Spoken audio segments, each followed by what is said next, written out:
You are listening to The Reference Desk, the Wicomico Libraries podcast that connects you to your public library. Welcome to The Reference Desk, a podcast by Wicomico County Libraries. My name is Vicky, and I work at the Center Branch. Today, I am joined once again by my coworker Amy. Hello! Who also runs a bi-weekly virtual Dungeons & Dragons game for both teens and young people, making her, if not an expert on the subject, at least far more qualified than I am to discuss it. In this month's podcast, we'll be talking briefly about the long history of tabletop games and about various tabletop games that are available for you to play with your family of all ages and skill levels today. And hopefully learn a bit about how you can introduce your family and friends to the fantastic world of role-playing games. Some of the games we'll discuss are variations on board games you may have already have in your closet at home, and some you may have heard of but don't know much about. Board games have been around since ancient times. Archaeologists have unearthed strategy board games from Sumeria and the Middle East as early as 3000 BC. The Royal Game of Ur, as it's called, is a board game that was rediscovered in the Royal Cemetery in Ur, hence the name, and it's speculated to be the precursor to backgammon. I've actually played this game against a computer online, and it's surprisingly strategic. Mancala games have also been discovered in Africa, with the simplest ones simply being a series of shallow wells carved into a flat rock. Obviously, even ancient civilizations had time on their hands and found enjoyable ways to fill it. In modern times, we have no end of variety when it comes to board games. Just stroll down any game aisle, at a major department store, and you can find all types of games, from naughty to nice. Depending on the age range of your family, you may also want to look for a game that doesn't require reading, like those classics Candyland, Operation, or Connect 4. One of my favorites growing up was Perfection, that anxiety-inducing game where you have to match the various shaped pegs to the corresponding holes before the timer runs out, and the whole board just pops up. These games focus on simple skills like matching, strategy, and fine motor coordination. If you have older children or emergent readers and up, you may find card games like Apples to Apples, and there's also a junior version that doesn't have quite as much pop culture references that would be lost on younger players. And there's also Kids Against Humanity, which is a cleaner version of the grown-up Cards Against Humanity. Both of these games run on mostly the same strategy and the same premise. Players take turns drawing and presenting a card with a phrase on it, or a word. The others all have a selection of corresponding cards in their hands, and they choose either the one that goes best with a phrase card or the silliest, if they're so inclined. Personally, I always play the silly one, or the one that's obviously the opposite, because I think it's funny. I may not win, but we have fun and we get a good laugh. What I love about this game, and games like it, is that it can grow with a family. The gameplay can be just as squeaky clean or innuendo-filled as the people who play. If your family is more linguistically inclined, Scrabble, Pictionary, and Bananagrams, to name a few, can be a great way to work on spelling and vocabulary. And actually, we have a old Scrabble game that was actually vertically, so the board had little cubby holes, and all the tiles are cubes with the letters on all the sides, like the same letter on each side. And you had to put them in, and the really fun thing is that you can actually make words backwards. So if I spelled out a word and my son can do another word with the word backwards, but add another letter, he can score points. Oh, I haven't heard of that. Yeah, I should bring it in. It's really fun. Pictionary and Bananagrams, to name a few, can be a great way to work on spelling and vocabulary. Checkers, backgammon, chess, and parcheesi, along with lots of others, are also a great way to introduce strategy, and they can encourage sportsmanship. No table flipping when you lose, and being gracious when you win are important life lessons. Right? I think so too. I think that in my house we had a lot of very competitive people, and I have a lot of siblings. So we all need to work on being both good winners and good losers. So that is an important life lesson. And one of the things that we don't often talk about when we talk about playing games with your family is that they always talk about learning math skills, strategy, thinking critically. But I think emotional growth and just spending time with your family are very key. And so when you play and you learn that it's okay to lose, and that rules are there so that everybody gets a chance to win, then that emotional growth is just as important as all of the intellectual growth. Yes, so the other night I realized I still have some ways to go because my son was playing chess with me, and he's been doing the online chess and learning strategy and stuff, and he has far outstripped me, I'll be honest. I haven't played chess in years, at least not really. And he has figured out how to force me into a draw when I am obviously going to win. Like, I have all the pawn pieces. He has a king, a pawn, and a queen, and that's all he's got. And he intentionally moved his queen so that I had to put him into a draw. And a draw, my friends, is not a win. Which is hard to handle. It is hard to handle. I mean, I know you have issues with cheating, or not cheating, working the system in your family with your niece. Yes, she's 5, and she is so creative in finding ways to cheat at Candyland. It almost boggles the mind, but not everybody wants to play with her because we all know she's gonna cheat. What did she do to cheat? Oh, well, one time she actually took Cheeto dust on the Candyland cards to mark the cards, and she did this when she was 4. So I fear for future. I fear for the future, man. It's thinking outside the box. It is. Thinking. You know, I've heard of marking cards by like bending the corners, but Cheeto dust is different. Yeah, it's totally accidental. I didn't mean to do that at all, but only the ones that have the little candy person on it. The candy person has the Cheeto dust. Also, moving forward to like older kids and even adults, Trivial Pursuit can be great. These are good games to work on memory and recall skills. And there are countless versions based on pop culture, history, and various fandoms, like from Harry Potter to Friends. And yeah, I'll admit, I own both of those. If you, like me, inherited all the old, and I'm talking early 90s, if not earlier, the genus 1, 2, 3, you may find that some of the answers are quote-unquote wrong, because science and history have changed over the past few decades. Still, even older versions can encourage you to think about the world as it was, and think about what year was it, and who would be the president then. You know, had they done this yet? Sometimes they hadn't landed on the moon yet. We don't have any that old. They're like the 70s and 80s. My mom and dad must have like gotten them when they were first married in the early 80s, and there are literally Trivial Pursuit games from the 80s that I have in the closet. They're still there. Yeah, we love Trivial Pursuit. Not the actual board game itself, but we would just have like the boxes of cards and just randomly play like trivia games. And I really like those because you can already buy various different boxes of whatever based on whatever category or genre you like, but you can also customize the game. You can make your own cards. For younger kids, you can do one for the younger kids and then do ones for the older and adults. You can also use that as an opportunity to be creative. Like, for instance, you're working on your youngest or your child's skills for class.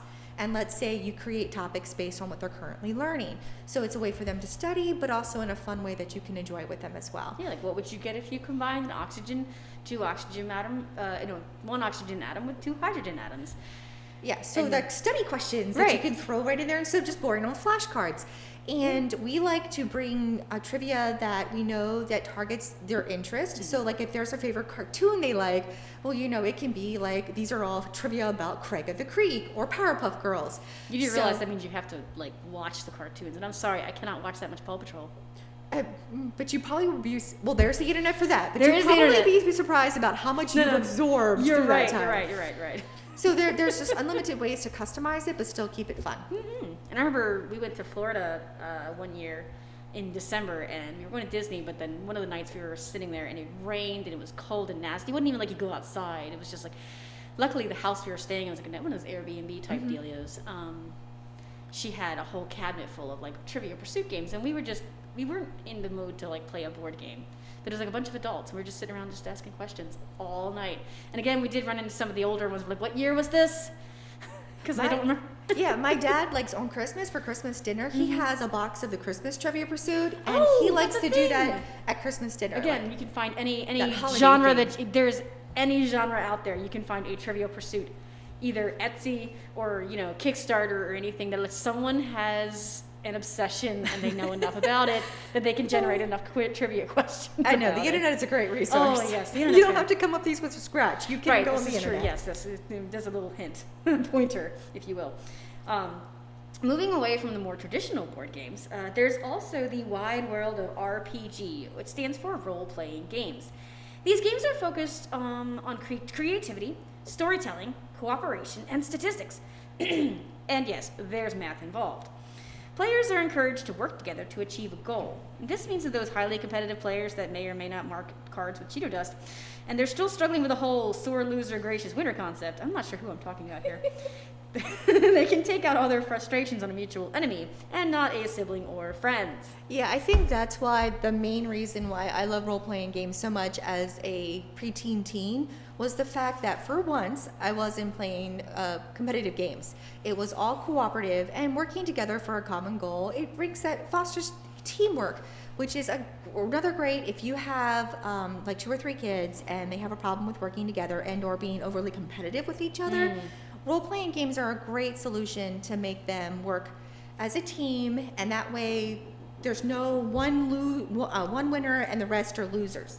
Dungeons and Dragons is likely the most well-known and most publicized RPG game.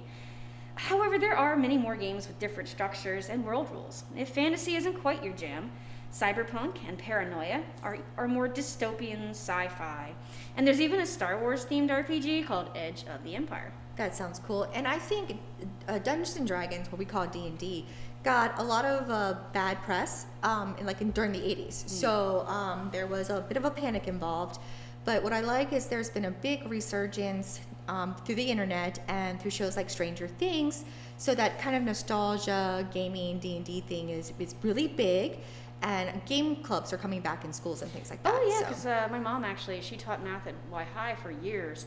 And she was firmly in that camp of, D&D is terrible. It teaches them devil worship or whatever they were throwing out in the 80s as far as why D&D was so bad. And my twin sister was much more into D&D than I was. I mean, I was casually into it when I was in, my teens because, I'm a nerd. And I'm okay with that. But she talked to my mom because she realized my mom had this opinion of this game that she really liked. And she's like, Mom, do you know how much statistics is in D&D? And she went down and broke down the statistical mechanics, thank you, maybe the word, behind the D&D character creation and how, get this number, have this number for your charisma. If you have a 2 on your charisma, that's great. It adds 2 numbers, and that means whatever you roll, and you can gauge your actions by what you are likely to achieve. If you have a -3 on your stealth, do not try to clink your way through a dungeon. Clink, clink, clink, clink, clink, clink, clink, like that orc in that one game. Oh yeah, critical thinking is important in that game. So my mom went from being, oh my gosh, Dungeons and Dragons is the worst, to starting a D&D club at Y-High. So that's not a 180 turnaround. I don't know what is. Yeah, we had, when I was in high school many decades ago, just a few years. We couldn't play D&D, but we were still allowed to have a role-playing group. So we got to play all the different versions of different kind of games, but not D&D. So that was the way Miss Frost, who was my mentor in high school, that was the way that she was able to get a role-playing group in. But she kind of compromised with no D&D. And you can totally, really the mechanics is what makes it. It's the storyline can be anything. It can be like Changeling, where you're just Fae and you can change. And I love being a puka because I am a good bad person. I don't know why. Maybe I have latent, mischievous tendencies. Could be. Also, I want to look like a cat. Yeah. That's big with kids. Yeah. If you have a pet or if you can become an animal, they're all into that. Yes. They'll buy in real quick. I'm in. So yeah, it's you don't have to stick with D&D, but it's the most popular one. It's got the most literature out there. It's got the largest, most well-defined world. Yes, actually, we have these books at the library, so you can go to wicomicolibraries.org and search our catalog, and you can actually put a hold in for many of the current D&D books. Yeah, and I mean, you get to hold them for 3 weeks, unless someone else is waiting on them that actually might auto-renew. So depending how long your campaign is, we do recommend writing down what you're doing so you don't hold on to the book when someone else wants it. But there is so much out there, and you can really pick one that kind of customize your theme if you're more into science fiction and horror. We have a game at home where it's called Toon. It's where you're a cartoon. It's great fun. for younger kids. Yeah, it's not very difficult. The game mechanics is all just being imaginative and just having fun with a silly character. I have a friend, actually the one I'm going to talk about him later, but when we were probably early college, he was actually just fooling around with just generating a RPG system, and he ended up succeeding, and I'll talk about that later. His concept was like Toy Story, but a little darker, where when you go to sleep, your stuffed animals are actually guardians. They're the ones that protect you from the monsters under your bed. and you have different types of stuffed animals have different characteristics, and he never got very far.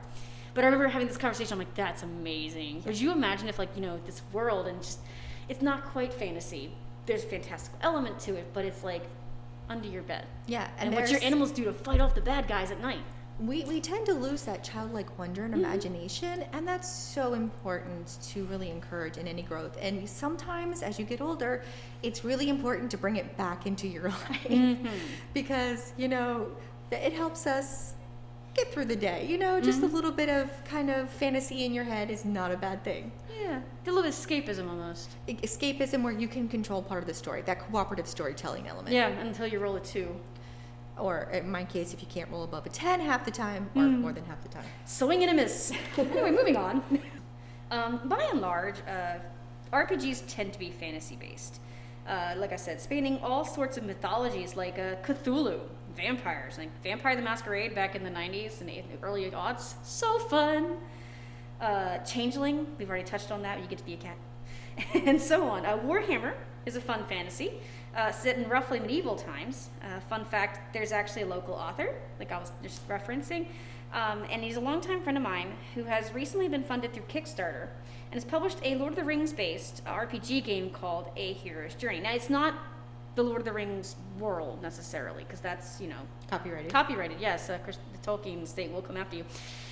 But a lot of... and he cited it in the book, but there's been a lot of inspiration drawn from Tolkien's world, because there was just so gosh darn much of it. And I highly recommend it. And at the end of in the description card down below of the YouTube and in the podcast, wherever you're listening, we should have a promo code for 10% off and a link. It's where you can look at the core rulebook and you can get 10% off of it with using our promo code WCL, that's capital, and then lowercase IBRARY 10. It's going to be in the description below. Don't worry about actually remembering all that. Yeah, we want to say we're not affiliated because, you know, we're a nonprofit and we're not making any money from this podcast. But I can say honestly, both of us have the book because it's a really great role-playing game book. Yeah, and it's really cool because his mechanics are...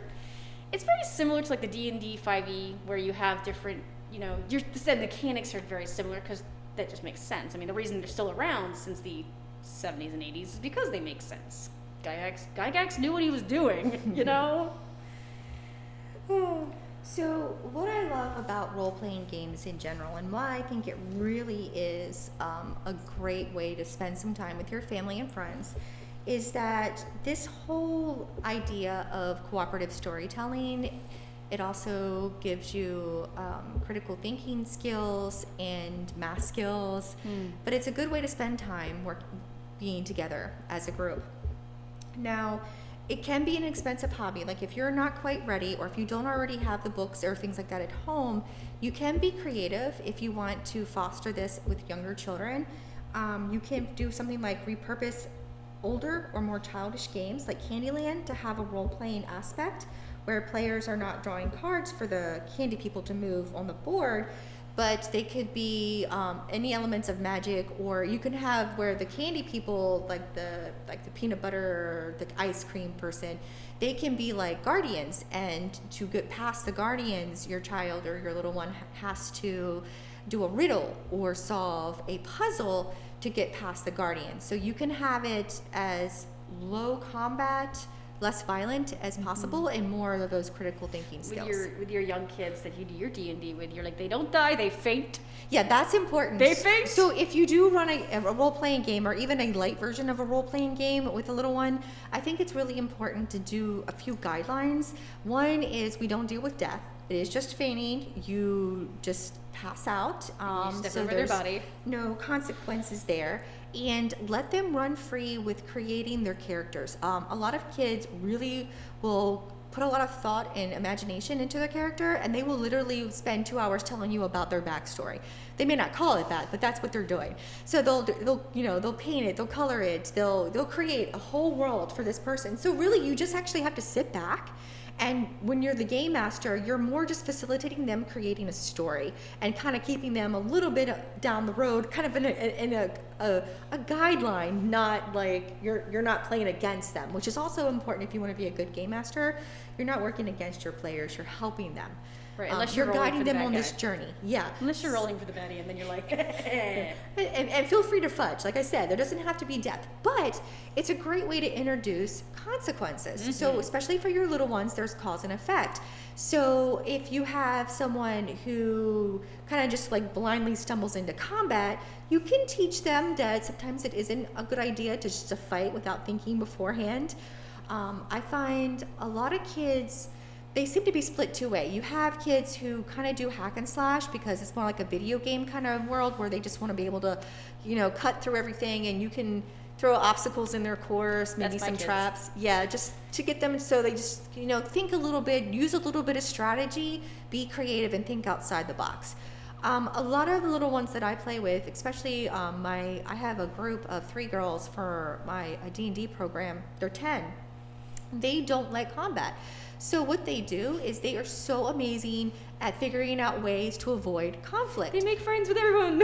Yes, that'll be a big thing. You will become a walking zoo if you play with enough kids. And I have this with the teenagers too. They want to befriend everything. If they can't befriend it, they'll want to use like sneak and like, well, we'll distract them over there. Hey, look over there. And like, the ever so interrupt them. popular, can I lick it? Oh my gosh, yes. So it's really fun just kind of giving them a couple of scenarios and letting them just roll with it, literally and figuratively, so they can have a lot of fun. I see what you did there. I know. I try. I You're know. awesome. Okay. Anything else? Again, sometimes people who aren't doing as well with rolling, they get very sad and disappointed that they're not doing it well enough compared to their others. It's a in the die. group. It doesn't have affiliation. So support them by, again, not making the rolls make or break their success. Not having death can help with that. But, be mentioned that, using your charisma, talking your way out of the problem, or heck, just being the fun comic relief guy can help kind of just kind of break that habit of you just have to do the most damage, that whole edgelord thing. Like if you're not doing the most damage and killing in one hit, then you're not having fun. So that's a good way to foster that. And while it is fun to watch them be blown to smithereens, It's not the whole focus of the it game. is not the whole focus of the game. Yeah. Memories. I miss gaming. I miss gaming so That's much. that's a great segue. So what we're playing right now, we're using Roll20, roll20.net, and it's a great way to play online with your feelings. friends, or if you have family members that are kind of moved and you can't come over to have game night anymore because they live too far away. But there are many other platforms that you can play online, so you can do it virtually. We've got 2 games running right now, so it is possible. So it doesn't have to be in person, though I will be honest, it's a bit more fun doing it in person. Especially when you can bribe the DM with candy. Or cookies. Never come to a game without snacks. I thought it was Never Wicked Sleeping Dragon, but that works too. So I'm going to go through, and we're going to have a bunch of links at the bottom of the description, as I mentioned. But I'm just going to go through and tell you which ones we have. We put on there. I put on there the Star Wars Rulebook. A link for that on Amazon if you wanted to check it out and see what it's all about. Because like I said, not everyone wants to do fantasy. Some people like that, hardcore sci-fi or whatever, and Star Wars kind of scratches that itch with a little bit of fantasy. There's also CyberPunk and Paranoia, and those are 2 other ones that I wanted to put on there. I also like Shadowrun. Shadowrun's a really good Shadowrun, one. that's the one I was thinking of. Yeah. Cyberpunk sci-fi thing. Yeah. And then also, if you're interested in more like traditional board games, but maybe you don't have enough people in your home or it's just you, BoardGameArena, there's a link down there for that. That's actually something that we at the library are hoping to use this summer for Online gaming. Virtual gaming. We used to do a game night. We say night, it was like at 4:00 in the afternoon, every Saturday, and it was great. We had so many people that had so much fun just coming in and playing the random board games we have. And also leave a comment if you think we should do a circulating board game thing, because we're just collecting data at this point. And we would love to offer that if there's enough interest. Yes, absolutely. There's also a link for Roll20. which is roll20.net at the bottom. Thank you. And then I also included a link for a way to play the game that I mentioned at the very, very beginning of the podcast called the Royal Game of Ur. It uses D4s, and it's actually really, really fun, and it's got a lot of strategy. I play against a computer because I am not that good, just to get the idea of it. But there's a link where you can go and play a simulation of this game, because it's just really interesting to think of a game that's been around for 5,000 years that is still playable and actually fairly relevant. Yeah. And at the very bottom of the links, I also put a link for the core rulebook for Hero's Journey 2nd edition, which just came out.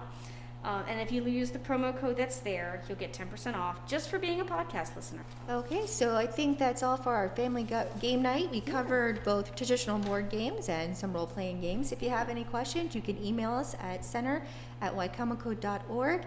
And keep an eye out for this summer when we do our summer reading programs. We're going to have, hopefully, some virtual games. And if there's enough interest, we can offer more D&D games through roll20.net. And then, of course, thanks for tuning in this month. Tabletop gaming is a fantastic tool that encourages cooperation, strategy, logic, reading, math, social skills, and so much more. And with the added bonus of endless entertainment, why not find a game to play with your family? And if you're a small family or even family of one, there's always all those websites and links that I'm going to place at the bottom that you can use to play with opponents around the world, or you can play with opponents across the street that you don't want to see in person, but you want to beat their butt at backgammon. Just remember to play nice and be a good winner and a good loser. That's exactly right. Until next time, thanks for listening. Future episodes may feature a variety of topics, ranging from storytelling, arts and crafts, reader's advisory, reference questions, discussion, and more. We also encourage feedback through our Facebook page or in the comment section on the podcast. Visit us online at www.wicomicolibraries.org. Search for Wicomico Libraries on your favorite podcasting site. You can call us at 410-546-5397, or you can email us at center@wicomico.org. That is CENTRE @wicomico.org.